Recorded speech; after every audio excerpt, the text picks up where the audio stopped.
get going. We're really tight on time, we've got a lot to get through, and also we don't want to exclude people that might not be able to engage in the chat. So we will have time at the end that we want to hear from you, and we'll be asking you a specific question, and we will also be sharing a point of contact, an email address for you if you have anything that you really want to be in touch about. So yeah, the reasons that we're coming together today, it's so great that so many people have signed up. We're really happy about that. We want to celebrate the growing nature and health network and system that's evolving in the region, and we're really proud of what the Green Social Prescribing project has achieved, all the amazing work that's happening in the communities, and also the growing community of practice that's evolving and has been developing for many years. We'd like to be an advocate for the natural world and the importance of our human-nature relationship, and invite you to be part of this network, and we'll be sharing some ideas later about how you might be able to do that. So what we'll be covering today should be on your screen. So we'll be starting with a short film from Alive Activities. I'll then be doing a bit of an overview of nature and health. And then we're going to hear from some of our providers that are providing some green social prescribing interventions and programmes. We'll be hearing a little bit about the national and local evaluation of the Green Social Prescribing programme. We'll be hearing from some more providers, and then we'll be finishing off by sharing with you some of the resources that we're developing locally, and launching our programme of taster CPG events that we really, really hope that you'll be able to be involved in.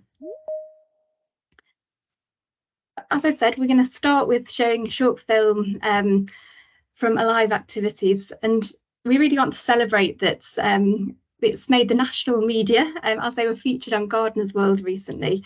So we thought it'd be a really great place to start by hearing from some of the voices of those directly involved. So I'm just going to share.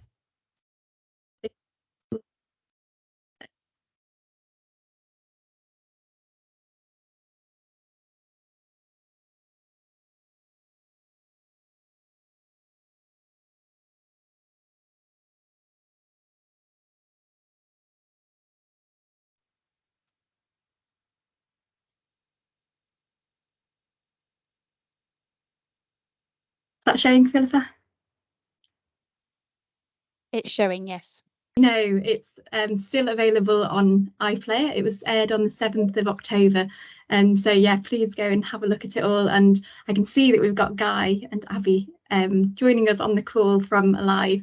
And just a plug that's later on when we tell you about our CPG Taster Days, there'll be an opportunity to go and experience the allotment there yourself, and also visit the Alive what they're doing at the Wellspring settlement as well. So yeah, please look out for those opportunities and go along. I highly recommend it. So I'm just going to speak a little bit about kind of give you a bit of the context around the nature and health system and the Green Social Prescribing pilot. So embedding nature across the health system, including the GSP pilot, reflects a larger movement, and it's really a coming together of sectors and agendas at an international and national level, which all recognising that re-establishing a closer, harmonious relationship with our wider natural world is integral for human health and the future of our living world. It won't be news to you that we're facing catastrophic declines in biodiversity and the closely related changing climates, the biggest threats to human health and well-being. And all these result from that disconnection with living alongside the natural world, the kind of overshooting of the capabilities of ecosystems. And to really change this trajectory that we're on, it really takes a movement across sectors. And, at that international level, the UN Environment Programme recognises that shifting worldviews, putting nature at the heart of decision-making, is key to achieving transformative change. The UN Secretary General has noted that we have an urgent need to transform our relationship with nature. And we see that we really need to shift our view to see human health and well-being as fundamentally part of and intrinsically linked with our wider natural world, what some people call a One Health model. And of course, these values continue to be central in many societies across the world, many Indigenous communities, where looking after the natural world means looking after humans, and there isn't that division. But in the UK, maybe things are a bit different. We've become very disconnected due to a variety of historical, cultural factors. The UK is in the bottom 10% in the whole world for the intactness of biological diversity, which really is quite staggering. The stripes on this picture of the moth represent the loss of, well, this one's looking at moth species since 1970. So in the abundance of priority moths has dropped 86% since 1970. And of course, insects are the foundation of the food chain. And so we're really starting to wake up and recognise how nature depleted our lives are. And biodiversity and bioabundance are associated with levels of nature connectedness and contact. So nature connectedness is a psychological concept, and it reflects the closeness of an individual's relationship with nature. And again, a recent paper looking at 14 European countries placed the UK the bottom for nature connectedness. Children are the most disconnected generation that have ever lived, with spending less time outdoors, with much lower levels of knowledge of our natural world. A recent study in Sheffield that I was just having a look at said that the average time that a person spent in a green space, so it might not even be a nature-rich green space, was just 4 minutes and 36 seconds in the day. The level of nature words in English fiction is rapidly declining. So it's really something that permeates us as a culture, as a society. And so, of course, we need to shift this relationship with nature in order to live in a sustainable way, but also we're continuing to really appreciate and understand the diverse and profound ways that nature contact and connection influences our human physical and mental well-being. So it should be noted that contact and connection are both incredibly important, but are separate and have separate effects on health and well-being. They are distinct. So I've said connection is that relationship that you have with the natural world that consists of kind of cognitive and emotional, even spiritual factors. And looking more closely at the relationship between nature and health, here I've just indicated some of the ways that we know, building evidence is, how nature affects us. So, for example, attention processes, attention restoration theory is cited a lot. Just being in a natural setting restores our ability for the sustained and directed attention that modern day life demands. Natural settings offer multisensory and rich experiences that restore rather than deplete our attentional capacities. Nature reduces stress levels in many different ways, and this is linked with physical markers such as lower blood pressure. And again, there's a number of pathways that will kind of lead to that. Nature offers this multisensory world, and if we think all our human senses were developed in ways that were designed to help us relate and interact with the natural world, and now we kind of live in quite a sensory depleted way. So purposefully engaging our senses with nature offers us a kind of sensory workout and leads to lots of chemical changes. And of course, sensory and attentional processes are being recognised more and more as central features in managing both mild and complex mental health problems, as well as a whole range of physical health problems as well. And developing a deeper connection with nature perhaps starts with that sensory experience and contact. This amplifies nature, brings us closer to and more in the moment. You might have heard about the recent research that showed that tuning into birdsong had sustained effect on enhancing mood for people that were suffering from depression. Nature opens up lots of emotional experiences, and also affects people on the level of their identity, their purpose and role in their community. Nature is a relationship that's there for everyone. And of course, the Green Social Prescribing sits within the wider social prescribing movement, and it's really comes through so strongly in all our qualitative evaluations and just discussions that we have with people involved, that these projects really open up communities for people, new social relationships, and they really affect people in a very holistic way. And surprisingly, nature connection and physical activity often go very much hand in hand. And I'm sure I don't need to tell anybody about the importance of physical activity in looking after our health and well-being.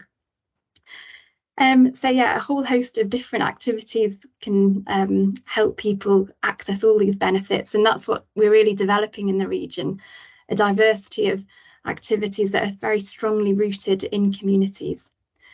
And so just to finish off my little bit, so DEFRA and Natural England have said that while we know the evidence is really strong on the links between nature and health, a cross-government, cross-sector approach is needed to realise this potential. And that's exactly what the Green Social Prescribing project is. And so we've got loads of people joining us today from diverse contexts.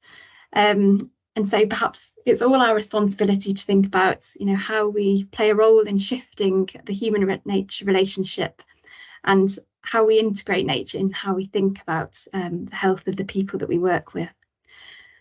So now I'm going to hand over to Maggie from Open Minds Active to tell us a little bit about that project, and then we'll hear from other ones.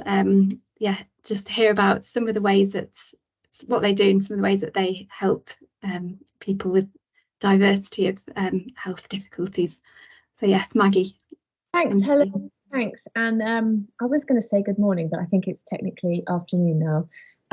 So in a minute, hopefully you're going to see some nice pictures of blue water and lake and people looking smiley and happy, which apparently even just looking at water can make us feel better. So hopefully that will help everybody's mental health today on screen.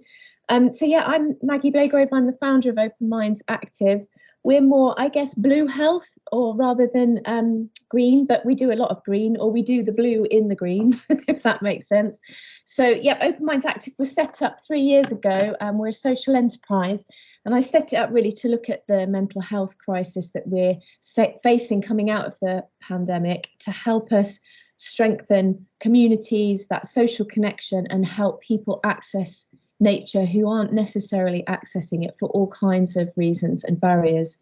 So particularly we focus on diversity and from that, some of the challenges that we looked at in order to get people accessing blue spaces, there are barriers in terms of people learning to swim. So we had my colleague Wafa and myself set up a programme to look at diversifying swimming first of all, so that women of colour particularly could then access outdoor spaces.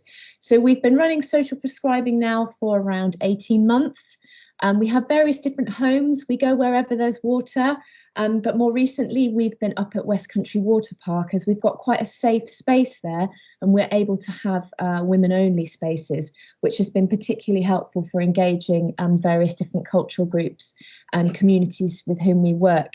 At the moment it's women only, but this isn't some longer term. We really hope to expand that to include everybody, because that's what we're passionate about, is getting everybody into those spaces.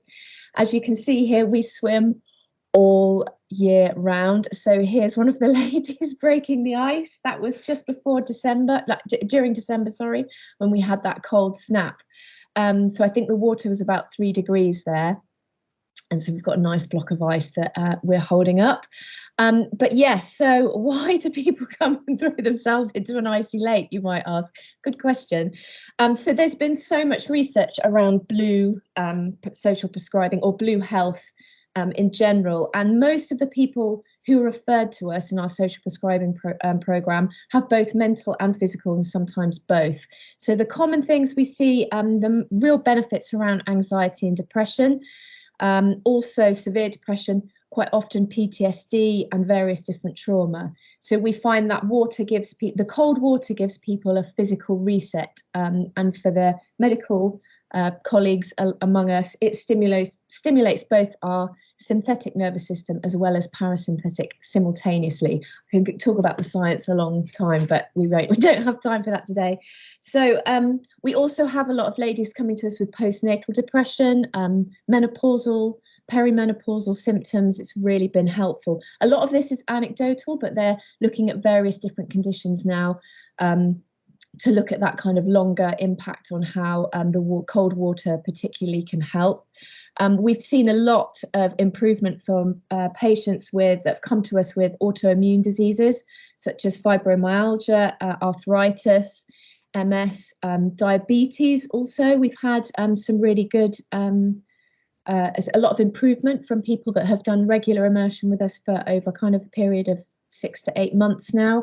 High blood pressure, stress. We have a lot of NHS colleagues who are referred onto the programme who have really found this beneficial. So for us, it's really the physical, the physiological stuff that happens alongside that social connection, and that the sessions are very carefully facilitated to make sure that everybody's included, everyone feels safe, and that we check in with everybody each week about how they're doing. They can journal and look at their progress as time goes on. 1 minute, Maggie. Thank you. So we have a new intake coming up in March. As I say, we swim all winter. We're at capacity at the moment, but we're looking to expand. We don't provide transport, but we do organise lift shares, which we found also helps with a social connection. And 82% of our participants said they felt happier after being on the programme, and over 80% felt they felt less anxious. So we have very good. It happens very quickly. The improvement we see in a very short space of time. I felt like that was a whistle-stop tour. I'm going to stop. Thanks for the minute warning. But any other questions, have a look at our website. We've got a page on social prescribing in our annual report that also looks at our impact over the last year.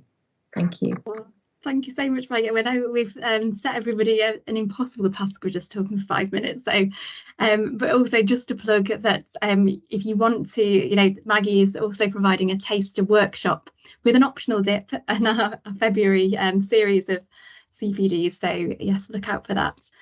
And now I'd like to introduce Debbie and Barbara from Kings Meadow Made Forever. Hello.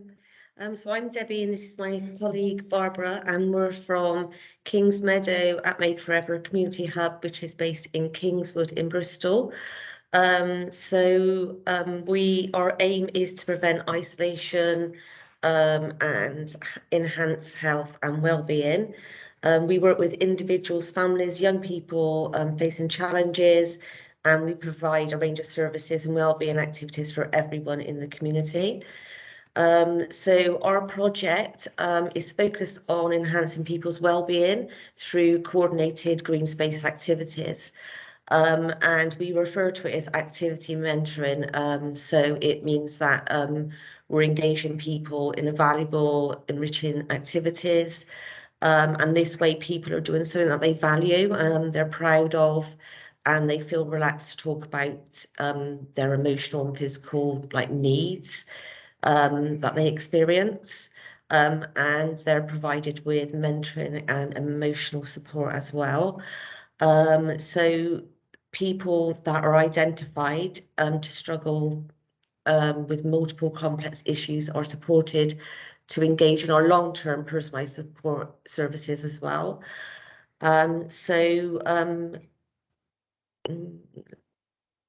Sorry. Okay, so support is provided by our staff, and we engage, mentor and encourage volunteers to take on lead roles within the project. So our project is daily gardening activities in the hub.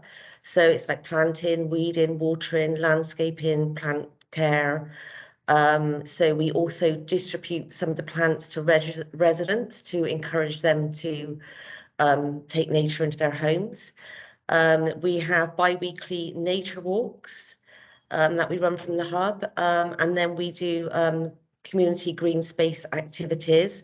So that's like developing green spaces within the community.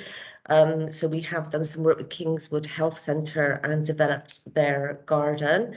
And then we've also worked with Friends of Syston Common, which is a local green space. People come to us with different levels that need different levels of support. So we class them as like low, medium, and enhanced. And most of our clients are in the enhanced support category. So people come to us through health and social services, so GPs, social prescribers, community organisations as well, and then also people do refer themselves and they find out about us from family and friends. So if I just pass to Barbara, she will tell you about some of our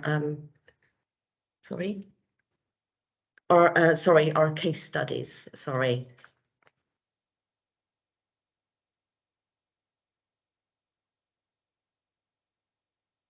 Hi, I just want to mention about two clients that we've really seen a lot of progress since they started coming into the hub and doing some garden activities. We had a 58-year-old client who was referred to us by her GP.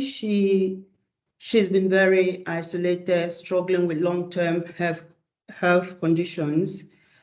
Depression, anxiety, some emotional health conditions, and some permanent physical health conditions. The client, due to her health condition, had to give up her nursing career and found herself, really isolated and couldn't go out and do anything because that kind of threw away her social engagement with colleagues and friends at her workplace. So during the lockdown, it became really worse for her. So she couldn't leave the house. She had very limited support from her mom, who also had, her own health problems to deal with. We started, supporting that client by doing some telephone sessions just to encourage her to, to come out, one-to-one telephone sessions. A few times she finally, came into the hub, which we sat down and had a cup of tea, walked her around the garden, and she really enjoyed that day. And continuously coming back, and we sit down and have a chat, go to the garden. She loves planting, she knows. She did mention about, she used to have a garden, but she lost her home because of, she lost her job in that, in the process. So it was 1 minute, Barbara. 1 minute, sorry. Oh, no. Yeah, so she started coming to the hub, doing some planting, which she enjoyed, and just say, she reported back to us the, outcome from her being in the outdoors, doing some gardening. She felt like doing something that was useful for her. She could come out now. She's made some friends while she was coming out doing some garden work. She even joined us to do litter picking by the commons. So that was very helpful for her. So she comes out now regularly, and she's made some friends that she even goes out somewhere else apart from the hub for a coffee and tea, and just continue coming to the hub and enjoying the garden and the green space. Yeah. I don't know if I've got time to talk about a young man also in kind of a similar situation, very shy, struggles with autism. So again, the garden activity literally helped him to be confident, doing things on his own. He'll come in and he knows where things are, and also went home and putting those things into practice and trying, they made some planters where he went home and he was showing mom how to do things for what he's learned from the garden coming into the hub. So yeah, he regained his confidence. Sorry. Yeah, no, again, it's an impossible task, but I think you've really beautifully shown there just how, what a holistic experience it is, and how the project has really transformed people's lives in really ways that are going to be sustainable and long term as well. You've opened up a real community. So yeah, sorry to cut you off, but thank you so much. Yeah, it was really interesting. Thank you. You. And so yes, now pass over to Steve, who's going to talk about the national and local evaluations. Yeah, thank you, Helen. Just to say before I go and do it, thank you to Maggie, Debbie and Barbara. And actually, I feel so privileged to have the job that I've got. And the best bit is always going out and visiting the projects, because you just get to see this magic happening in front of you and people's lives changing. And it's just so uplifting. And I always, when I go out, I think I haven't got the time to do this. I've got so much work to do, but I always come back thinking, yeah, I absolutely need to do that, because it just gives me more energy to do the job going forward. But anyway, I'm going to do a bit of data stuff now, which isn't quite as exciting as that, but hopefully it's still interesting. So there's an awful lot of evaluation going on nationally at the moment, and in fact has been going on for a number of years, but particularly around the test and learn sites. And I'm just going to take you through a little bit of it. So I suppose one of the first things to say is that people overwhelmingly see the value of accessing nature and green spaces and blue spaces and the impact it can have on health. So the stat there talks about 74% of patients in the public, but we also get consistent feedback from health practitioners that they also see the value. And we recently had the big conversation, Have Your Say consultation with 2,500 people across Bristol, North Somerset and South Gloucestershire, and nature connection came out as one of the top things that people say helps keep them well. Interestingly, two of the other ones were physical activity and peer relationships. And of course, we've heard about all those things in some of our interventions today. But if you look at that stat with the 30%, that's also a really interesting stat for me. And that's that only 30% of clinicians, this is national, not local, were aware of what their local nature-based activities were. So they knew the value of it, they could really see the value of it, but they didn't know how they could access them. And today's event is partly about raising that awareness so people can really understand what they can access. So next slide, Philippa, please. Loads and loads of studies, and we haven't got time to go through them, but you can see diabetes and obesity prevention, increased physical activity, reduced social isolation, improved mental health. Natural England and the National Academy of Social Prescribing have done an evidence review, and we will send out the links to those later. So for those of you that really like the research and the data and the methodology, you can have a really deep delve into all of that. But just to reassure you, there is a robust evidence base showing that nature connection improves health outcomes. Next slide. There we go. Brilliant.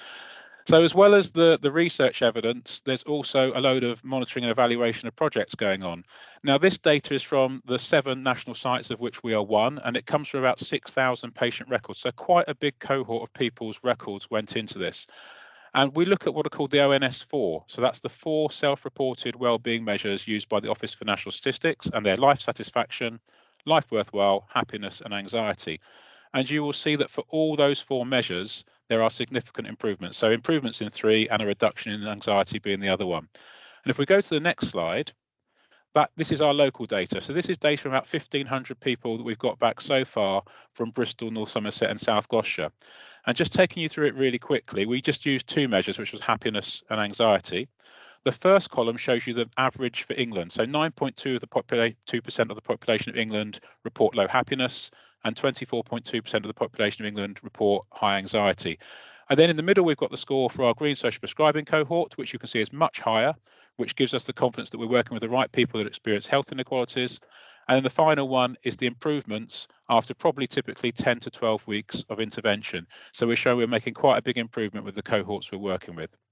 So my last slide just really shows some of the demographic engagement in terms of who we've actually worked with on the project. So looking at gender, there's a slight skew towards women, but actually not a significant skew. And actually compared to some of other interventions like talking therapies, actually we get quite good engagement from men.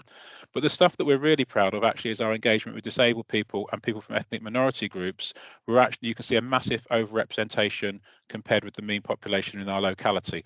And that's really important because they are groups that experience more health inequalities. So again, a real whistle stop because we haven't got much time today, but hopefully that gives you a flavour of some of the data coming through.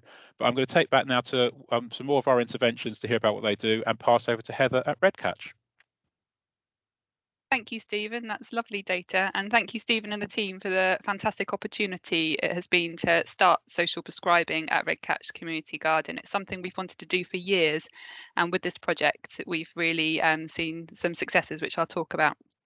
So I'm Heather Peat, I'm engagement lead at Redcatch Community Garden. If you go to the next slide, please, Philippa. Redcatch Community Garden is a space that brings people together through engagement, through social activities, through learning skills, through sharing experiences, and with a view to focusing on health and well-being. And this was our mission right from the very start 5 years ago. And there's a lovely picture of our garden. Gardening for Wellbeing is the programme that is part of this project. It started in May last year, and we were funded to have 10 people a week on the session, but we very regularly have up to 20, and that's all credit to our wonderful staff and volunteers. I know some of our volunteers are on the call today. I've seen them join, so hello Jane and Jill, lovely to see you. I wanted to start by sharing a bit of a story about one of our attendees to the session, and this is a lovely quote from our local social prescriber, one who refers quite a few people to us. And I'll let you read it, but I wanted to focus particularly on the second paragraph, which says it's had a huge positive impact on his mood and sense of well-being, also allowing him to make the important social contacts he was lacking before his engagement. And I think this is what we do really, really well. And I've already mentioned our wonderful volunteers, but we're quite heavily facilitated in this session. And I think by doing that, the session has quite a lot of community engagement in it. Immediately, individuals are immersed in the garden and they're working alongside many of our volunteers and feeling part of something. And they'll be able to talk about what they're growing to customers who are coming up to them and asking what's going on. And that's just really something I think is quite unique and special with Redcatch Community Garden, and is that we're embedded in the actual community. So it's a lovely quote from our social prescriber who we call PS. I just wanted to share a little bit from our background, from our side, about what we've seen in PS as the weeks have gone on. He's been attending since almost the very beginning, and he's a man of very little words. He started off saying very, very little, until one week he came up to Kaya, who's the sessional lead for the programme, and said, "When should I stop coming here? When's my time up," basically. And she was pleased to say, "You can keep coming for as long as you want." And he said, "Good, I like coming here," which is high praise indeed. When I was writing this presentation, when I was preparing for today, I asked the group, including Jane and Jill, who are on the call via Kaya, what we're seeing in PS in the last few weeks. And he's now joining in with teas and coffees at the end of the session, making the occasional joke and making those social connections that he needed and the reason that he was referred. So that's a lovely case study, and there's many more like that. And what's great about Redcatch is Gardening for Wellbeing is one of our programmes. It's our Green Social Prescribing programme, but we also have other programmes that I'll refer to later, which we can signpost our attendees to. And thank you for changing the slide. Art therapy and art and wellbeing is another big arm of Redcatch Community Garden, and as part of Redcatch, we offer a free to attend art and wellbeing group on a Tuesday morning, and that is about using garden ideas and garden art to bring people together in a similar way, and so people can be referred to this programme too, and people can also self-refer. And it's run by 2 qualified art therapists and also a trainee art therapist. And what we find is that people who are attending the Gardening for Wellbeing sometimes want to attend this as well. And then people who are attending this also attend Gardening for Wellbeing. And so we're getting to reach people across much of the week.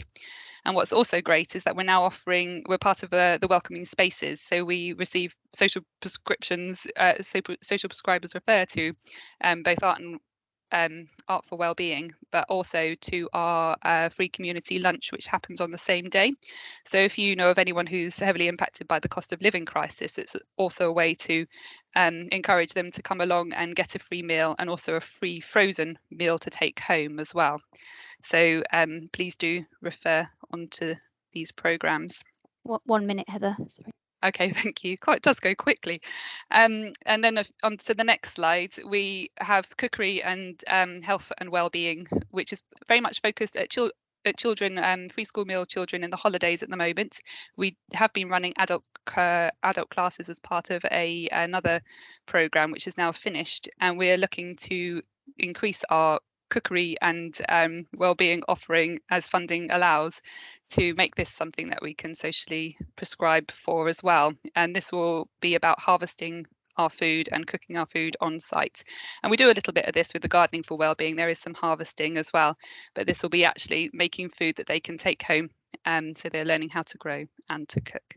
But please do, if you haven't been to Redcatch Community Garden, do sign up for the taster session in February. But also, if you can't attend that session, please just drop me an email if you change to the slide. I'll be very happy to welcome you, get you a coffee, show you around, introduce you to some of our sessional leads so that you can talk confidently to the people that you're referring about what it is to be at Redcatch Community Garden. Thank you. Thanks, Heather. And just to reiterate that I've been over to Redcatch and it is an absolutely lovely site, so I really encourage you to do that. So as we haven't got much time, I'm going to pass quickly to Wendy at Ospreys Outdoors to say a little bit about the work they do in North Somerset. Good afternoon. Hi. So you've heard an awful lot about things that are going on in Bristol. I now want to tell you about something that happens mainly in North Somerset, in Weston-super-Mare, but also I think the difference that we have with other organisations is we own a minibus, so we can take people somewhere else. I'm one of the founding directors of Osprey Outdoors. We started about 12 years ago, and we have been running regular weekly activities for adults for the last, well, apart from the break with lockdown, for the past 12 years. Our social prescribing grant money at the moment is going towards a walking group. We have been running walking groups very successfully, and we find that people who can't get up to the Mendip Hills because there are no buses and because they don't own a car are very happy to get in our minibus and get taken up to somewhere they can't go to and walk around the countryside and just take in the outside, look at dry stone walls, look at sheep, stroke a horse, that kind of thing. And that's very much nature connection, but also with a health and well-being activity, which is walking somewhere between 3 and 6 miles, maybe 6.5 on a good day, all weather dependent, and it all depends on the fitness of the group. It's been so successful that we've actually got a second group that now runs in the top of Somerset, so even further away from Bristol. We also have other activities we use our minibus for, which is a conservation group that's happening right now. I've got a group of 12 people on the top of the Mendips doing some coppicing. And these are all people who've probably never even heard of coppicing before they came out with us. They're up there, they're cutting down trees, they're being active, they're learning about nature, they're learning about wildlife, and they're learning about why we do these activities. And so they're really giving something back, which has a huge impact on the mental health. It's what Steve, or what somebody said before about contact and connection. It's very much the connection side of it, not just the contact. And then most recently, our most recent project has been very similar to some of the things that you've heard about already in Bristol. We took over the management of 11 allotment plots down in Weston-super-Mare, which is a vast space in the terms of allotment plots. So we can run all sorts of things down there. We do horticulture for well-being on a Tuesday, and we run creative activities in nature on a Wednesday, which is making all sorts of things out of nature, out of willow, out of wool, out of making bird boxes and bug houses and all sorts of different things, as very artistic. And the reason we can do that is because on this site, this vast area, we have a small garden, which is a green space, and we can put a gazebo up. And we also have a little orchard, which is where we have a fire pit, so we can get involved in a bit of cooking, which we do on a Wednesday. That's our maintenance day down at the allotment site. And that is aimed at a different set of people who aren't so interested in growing vegetables, growing flowers, but people who want to, I don't know, paint a shed or lay down some bark for a path or sort out the tools or do some sharpening or something that's a little bit different. So they're the projects we're running at the moment, and we actually have 7 projects each week right now, which is all for adults. And the diverse group that we get includes people with mental health problems, people with mild mobility problems, but it also includes people who are recovering from other illnesses, people who are retired, people who work part-time or shift works. So the actual group that you would come down and join is an extremely diverse group of people. 1 minute, Wendy. Thanks. All ages, all walks of life. We did run a cycling group in the summer, which you can see from this picture here. We've done other groups in the past, and we will continue to work with the people who come down. If they suggest something and the need is there and the want is there, we will form new groups and new things and new activities to do now that we've got a site in Weston and also our minibus to take us places. I've got a couple of testimonials that I just want to read out from some of the people that came down in the last couple of years. It's a chap called J.A. and he wrote this in about October, and he said, "In July, I hardly left my dry house. I only ate a meal in the evening and I was very depressed. My support worker suggested I came to the Osprey allotment site, but I was too anxious to make it. I eventually forced myself to get down there in August, and I was very nervous. I was met at the gate by somebody who helped me feel safe and welcomed. And as I walked up the path, I saw someone else who was smiling and in a very happy mood, so I started to relax more. A few minutes later, I was welcomed by many other volunteers and everybody looked friendly, but I still thought in my head, I'm not going to fit in here. I don't know anything about gardening and everybody else does. So I was shown around the allotment and I explained that I suffered from PTSD and anxiety, and I was looking for a quick exit in case I got overwhelmed. But by the afternoon, I had made some new friends and I felt a lot better and I'd learned some new skills. 3 months ago, the person I was wouldn't recognise the person I am now. I attend Osprey groups 4 times a week. I socialise with friends outside of the official groups, and I use the skills I learn on the Friday City and Guilds horticulture course on a Tuesday and outside at home and also in friends' gardens. I now feel confident, very sociable, and I leave my dry house every day. I wake up in the morning feeling excited about being here. I was going to leave Weston, but now I want to make my life here." So I think that kind of sums up the impact that coming along can have on, that's one person who was in a dry house. And he did exactly what was mentioned before. He came to one of our groups and he found that going to another group with another of his interests just enhanced his whole experience. So if anybody is in the North Somerset area and has anybody who they would like to pass on to us, please do. As I say, we're down in Weston-super-Mare and our minibus picks up from various different sites across North Somerset, including the train station. So if you're in a different bit of North Somerset, you can catch a train in to get on minibus or to get to our allotments. Thank you very much. Wendy, thank you so much for that. Really, really inspirational stuff. And I think, you know, we've funded about 60 projects across Bristol, North Somerset and South Gloucestershire. And quite frankly, we could have had lots of them talking today because they're all amazing. And I think Philippa's going to give you a little bit of information now about how we can access some more of those, and also the taster program that's been mentioned a few times already and how to access that. Thanks, Steve. Yes, so feedback from the Healthier with Nature pilot project, as well as the other pilots across the country, has revealed the importance of healthcare professionals experiencing green social prescribing for themselves. So this will help build trust with community partners on the ground and the provision. So and these trusted relationships hopefully lead to GSP, green social prescribing referrals. So what we've done with that, working with our community partners, of some of whom we've already heard from today, we've created a GSP taster CPD program for you all to attend. It's free, and it's across all localities within Bristol, North Somerset, South Gloucestershire.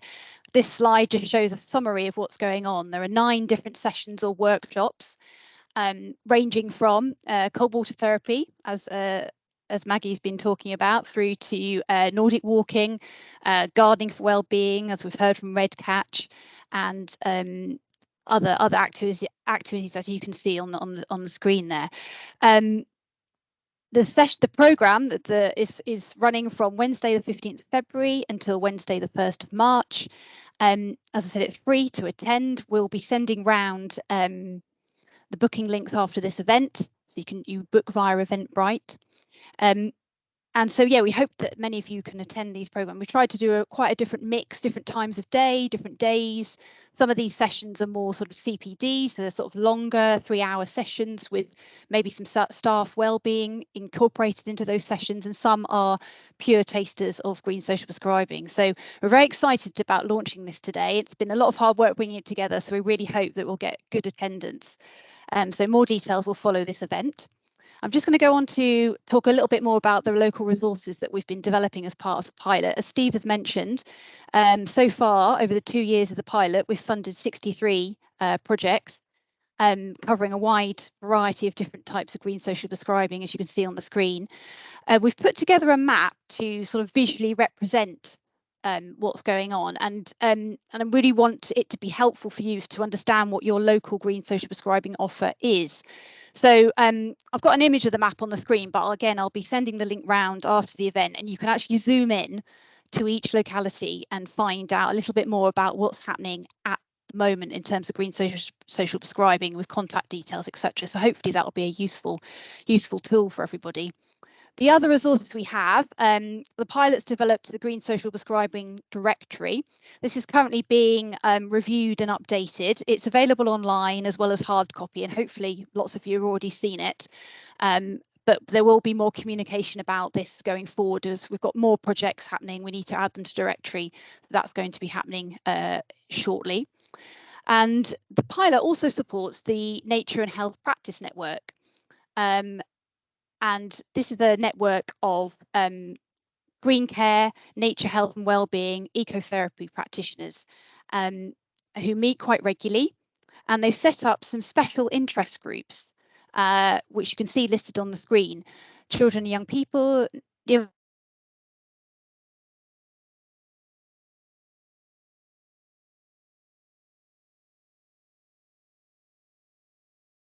Oh no, we seem to have lost Philippa. Anyone else? Do you want me to finish this slide off, Helen?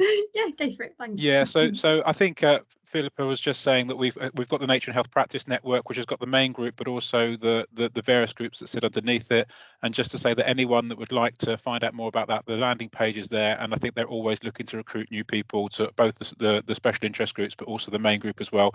It's a really lovely, supportive community of practice for any of you in this space. So again, the link is there. Oh, Philippa, we need someone to progress the slides, don't we, Helen? That's going to be a challenge for us.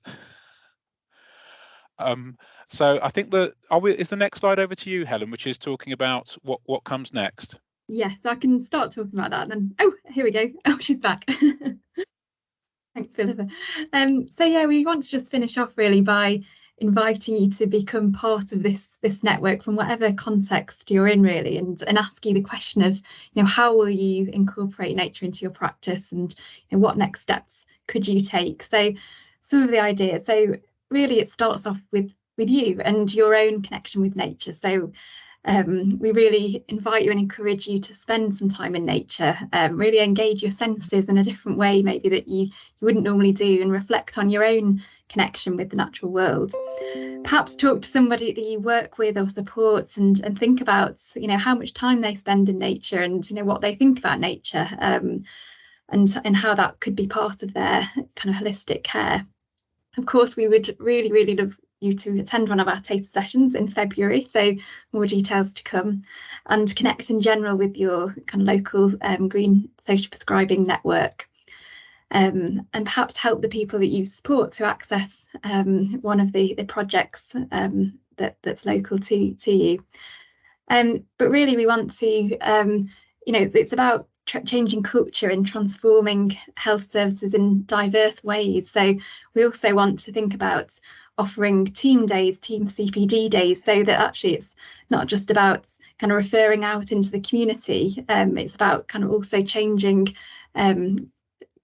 practice as usual. So we really want to hear from teams that are interested in doing some CPD to think about how nature could be more of a part of how you operate, how you could build partnerships with providers, as well as changing your own practice, or even putting on away days where you just do whatever you do, but in a natural space. We've got some beautiful spaces around the region that you could hire and use. So we, really support you to think about how you might do that. So these are just some of the ways that we hope that you can act on what you've heard today. We hope that you'll leave inspired, and yes, and we'd really love to see you in February. So I'm going to leave this screen up for a few minutes just before we end the session, and it'd be great if you could put in the chat maybe something that you're going to do after. And of course, here's our email address. if you have any questions or comments, or want to have ideas about how to take things forward. So is there anything else, last comments from you, Steve or Philippa, before we close up? I suppose the only last comment from me is please do try and have an action that comes forward from today, because sometimes we hear these things, then we go right back into our busy lives and busy work schedule. So please do act now, and book onto one of those courses, talk to us about a CPD day, and think about how you can incorporate this into your practice. Great, thank you, and thank you to all our speakers. We really appreciate you coming along and taking the time. So we'll leave you with this, leave you with some bird song also to tune into, and hopefully see you soon. Thanks.